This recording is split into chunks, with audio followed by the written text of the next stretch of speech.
Andraduelne, à Nousbéanal et à Tanambo Manaputi. Le président de la République Andraduelne s'est rendu à Nousbéanal puis à Tanambo Manaputi samedi dernier. Ces deux districts enregistrent d'importants dégâts suite aux récents cyclones qui ont frappé le pays et se trouvent actuellement isolés. Dès son arrivée à Nousbéanal, Andraduelne a constaté l'état de la route reliant ce district à Muramang, un axe de 71 km uniquement accessible aux camions, dont le trajet se fait à minimum en 3 jours. Le chef de l'État a annoncé qu'une partie des taxes du projet Ambatovi sera dédiée à la réfection de la RNT 23 reliant Muramang à Nousbéanal. Par ailleurs, plusieurs chantiers sont en cours, tels que la réhabilitation de la route pavée au centre-ville, la construction d'écoles Manarapench et des bureaux de la sécurité publique. Des vaccins ont également été distribués aux foyers touchés par le passage des derniers cyclones. Le président de la République a ensuite mis le cap sur le district d'Antanambo Manaputi. Malgré les dégâts causés par le passage des cyclones, plusieurs projets de développement se poursuivent dans cette localité. L'hôpital Manarapench est actuellement achevé à 70%. À cela s'ajoute la réfection de la route reliant Ilaka Est et Antanambo Manaputi qui a déjà débuté. Comme à Nousbéanal, les foyers d'Antanambo Manaputi ont reçu une aide de l'État sous forme de vatsinch. Bilan Emnati, 14 décès et 153 423 personnes sinistrées. Le bilan du passage du cyclone Emnati s'alourdit avec la confirmation des décès notifiés auprès du Bureau national de gestion des risques et catastrophes. Le rapport publié dimanche soir fait état de 14 morts, dont 4 à Farafangan, 4 à Manakar, 3 à Vanganjan, 2 à Yous et 1 à Mananzaj. Emnati a fait par ailleurs 153 423 personnes sinistrées, issues de 40 470 ménages.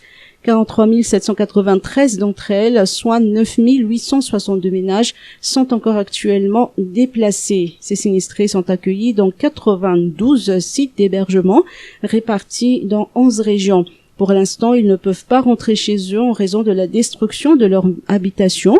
Selon les chiffres du BNGRC, Emnati a détruit 6 118 cases, a endommagé 11 404 et a inondé 5 792. Aide aux sinistrés d'Emnati, mobilisation des FASESOI.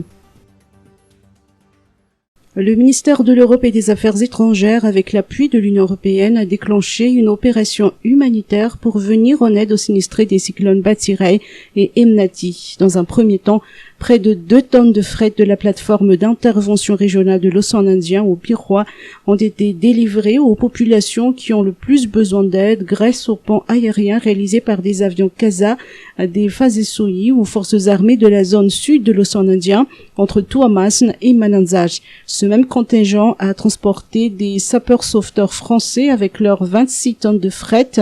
Dans un second temps, d'autres éléments des FASESOI en partance de la Réunion ont délivré 40 tonnes de matériel et de vivres grâce à plusieurs rotations entre Ivat et Mananzaj. Selon les explications, les FASESOI sont prêts à agir dans l'urgence rapidement et efficacement dans la zone sud de l'océan Indien. Guerre en Ukraine, les diplomates chez le ministre des Affaires étrangères. Les représentants de l'Allemagne, de la République de Corée, des États-Unis, de la France, du Japon, de la Norvège, du Royaume-Uni, de la Suisse et de l'Union européenne à Madagascar se sont réunis aujourd'hui pour présenter au ministre malgache des Affaires étrangères, Patrick Raduelne, une démarche conjointe face à l'agression de la Fédération de la Russie en Ukraine. Les diplomates ont souligné que l'invasion de l'Ukraine est une violation flagrante du droit international et aura des répercussions dans le monde entier. Aussi encourage-t-il Madagascar à condamner publiquement les actions de la Fédération de la Russie et à exiger l'arrêt de ces agressions sur un pays souverain et indépendant. À noter qu'un malgache a perdu la vie dans les bombardements russes de ces derniers jours, a rapporté Senikouez, un autre ressortissant malgache résidant en Ukraine qui s'est enrôlé dans l'armée pour défendre ce pays.